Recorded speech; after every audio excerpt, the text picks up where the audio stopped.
सबको मेरा नमस्कार। मैं डॉक्टर हरिओम गुरुकुल कुरुक्षेत्र में हरियाणा सरकार द्वारा चलाया गया project natural farming training centre पे स्टेट ट्रेनिंग एडवाइज़र के तौर पे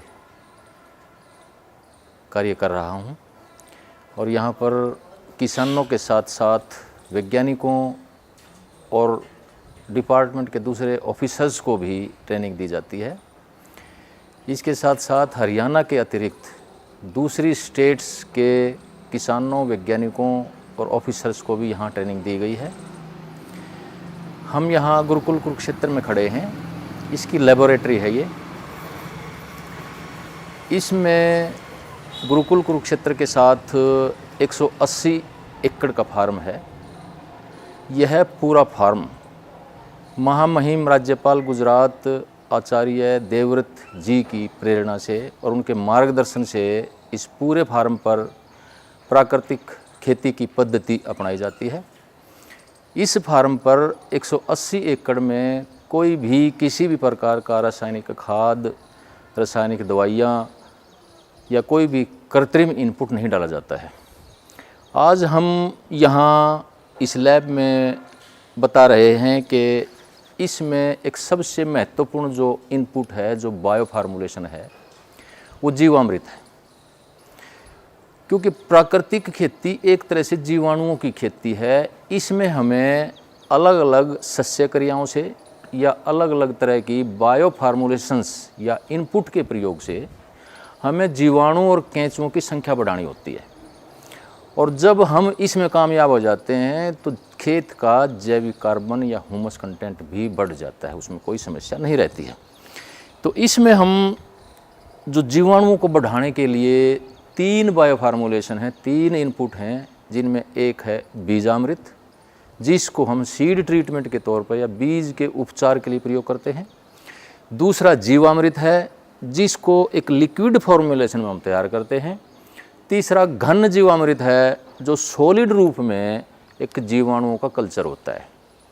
एक बात सबसे पहले जो मैं बताना चाहूँगा कि प्राकृतिक खेती में हम किसी भी प्रकार का कोई भी खाद या मैन्योर या गोबर का खाद या केंचुए की खाद की कोई विशेष आवश्यकता नहीं होती है। आरंभ के वर्षों में थोड़ी बहुत ज़रूरत पड़ सकती है, लेकिन आने वाले वर्षों में इनकी ज़रूरत कतई नहीं रहती है। क्योंकि इसमें प्राकृतिक खेती में हम जीवाणुओं का एक कल्चर तैयार करते हैं, जामन तैयार करते हैं, जो खेत में डाला जाता है, जो खेत में प्रोवाइड किया जाता है, सिंचाई के साथ खेत में भेजा जाता है या उसका स्प्रे भी कर दिया जाता है, जिससे जीवाणुओं की संख्या बढ़ जाती है, केंचुओं की संख्या बढ़ जाती है और उससे हमारी पैदावार बढ़ जाती है और जैविक कार्बन भी बढ़ जाता है। तो इन तीनों इनपुट्स में, इन तीनों बायो फार्मूलेशंस में जो सबसे इम्पोर्टेंट या सबसे महत्वपूर्ण इनपुट है वो है जीवामृत। जीवामृत प्राकृतिक खेती की रीढ़ की हड्डी की तरह से है। तो जीवामृत कैसे तैयार करते हैं ये हम आज इसमें बताएंगे, डिस्कस करेंगे। क्योंकि जीवामृत के बारे में काफ़ी भ्रांतियां हैं और YouTube पे भी कई चैनल हैं जो जीवामृत को तैयार करने की विधि अपने अपने हिसाब से बताते हैं, लेकिन उसमें क्या खामियां हैं और हमें किन किन चीज़ों का ध्यान रखना चाहिए वो हम इसमें आज बताएंगे। इसमें देखियो किसान भाइयों कि ये जीवामृत है। जीवामृत तैयार किया जाता है। ये 200 लीटर का प्लास्टिक का ड्रम इसमें हम लेते हैं और इसके लिए देसी गाय के 1 दिन के गोबर और 1 दिन के गौमूत्र की ज़रूरत पड़ती है। इस तरह से हम 1 दिन के गोबर गौमूत्र से 1 एकड़ की खुराक या जीवाणुओं की कल्चर या जीवाणुओं का जामन तैयार कर सकते हैं। इस तरह से इसलिए 30 दिन में हम 30 एकड़ का कल्चर या उनकी रिक्वायरमेंट पूरी कर सकते हैं। तो इसमें आप देखेंगे कि इस ड्रम में, प्लास्टिक के ड्रम में 1 दिन का गोबर लगभग 10 किलो हो जाता है और 1 ही दिन का गौमूत्र लगभग 8 से 10 लीटर हो जाता है। इन दोनों के साथ और भी 3 चीज़ें डाली जाती हैं। एक है उसमें गुड़, लगभग 1.5 किलो गुड़, लगभग 1.5 किलो ही बेसन और एक मिट्टी डाली जाती है 50 से 100 ग्राम, 1 से 2 मिट्टी। वो मिट्टी ऐसी होती है कि हम आसपास के एरिया से उसको डालते हैं और वो एक तरह से जीवाणुओं का कल्चर होता है। जो हवा वाले जीवाणु होते हैं वो मिट्टी उनके लिए डाली जाती है। इसमें 2 तरह के जीवाणु आ जाते हैं। एक तो जो एनाएरोबिक हैं, जिन्हें हवा की ज़रूरत नहीं है, या फैकल्टेटिव एनारोब्स हैं जिनको हवा मिल जाती है तो भी वो जो सबमर्सिबल कंडीशन है या पानी के अंदर नाइट्रोजन फिक्स करने में कामयाब होते हैं। दूसरे एरोबिक होते हैं जिनको हवा की ज़रूरत पड़ती है। तो जो एनारोब्स हैं वो काफ़ी मात्रा में गाय के या पशु के अंदर जो गोबर आता है या गौमूत्र आता है उसमें काफ़ी मात्रा में प्रेजेंट रहते हैं। और एरोब्स के लिए हम मिट्टी का सिलेक्शन करते हैं, मिट्टी का इसमें कल्चर के तौर पर डालते हैं। तो इस तरह से एरोब, एनएरोब या फैकल्टेटिव एनएरोब या ऑब्लिगेटरी जो भी एरोब एनएरोब होते हैं वो इसमें एक मिश्रण तैयार हो जाता है, उनका एक ग्रोथ हो जाती है, उनका एक कंसोर्शियम बन जाता है और एक सॉल्यूशन तैयार हो जाता है जिसको हम खेत में भेजते हैं और खेत में जिनकी मल्टीप्लाई करते हैं। तो इसमें इन पाँचों चीज़ों को लेकर के 10 किलो गोबर, 8 से 10 लीटर गौमूत्र, 1.5 किलो गुड़, 1.5 किलो बेसन और 50 से 100 ग्राम मिट्टी, वर्जिन सॉइल जहाँ पर कभी भी आपने या आसपास में कोई रासायनिक दवा या रासायनिक खाद का प्रयोग ना किया हो और जहाँ पर फ्री तौर पर जीवाणु उसमें विद्यमान रहे हों। तो इसमें पाँचों को इसमें डाल करके इस ड्रम को पानी से भर देते हैं। 200 लीटर का ड्रम है। उसके बाद इसमें क्या करते हैं हम कि एक डंडा लेकर के इसमें दिन में 2 से 3 बार इस तरह से क्लॉकवाइज इसको 2 से 3 बार इस तरह से घुमाते हैं ताकि इसमें जो मिश्रण है वो अच्छी तरह से मिल जाए और इसमें जो एक डेवलपमेंट है, एक ग्रोथ है, जो मल्टीप्लिकेशन है वो भी यूनिफॉर्म तरीके से जीवाणु को होने लगे।